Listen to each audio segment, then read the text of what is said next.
కన్యారాశి.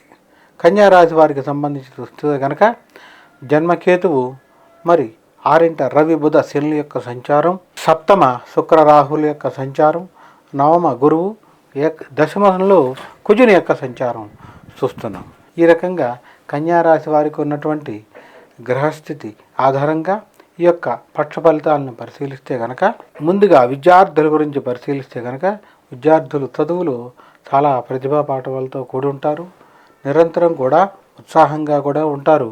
అదే సందర్భంలో వీరి యొక్క ఉత్తీర్ణత శాతాన్ని కూడా పెంచుకోగలుగుతారు. ప్రధానంగా కన్యారాశిలో ఉండేటువంటి వారు ఎవరైనా కూడా చిన్న చిన్న అనారోగ్య సమస్యలు ఉన్నా కూడా వాటిని అధిగమిస్తారు.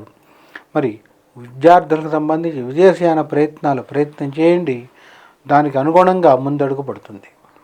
వ్యాపారస్తులు వచ్చేటప్పటికీ వ్యాపారం మరి చేయడంలో వృద్ధి ఉంటుంది. అంటే వ్యాపార పరంగా చేసేటువంటి టర్నోవర్ను పెంచుకుంటారు, కానీ ఆదాయంలో లాభ శాతం కొంత తగ్గుముఖం పడుతుంది.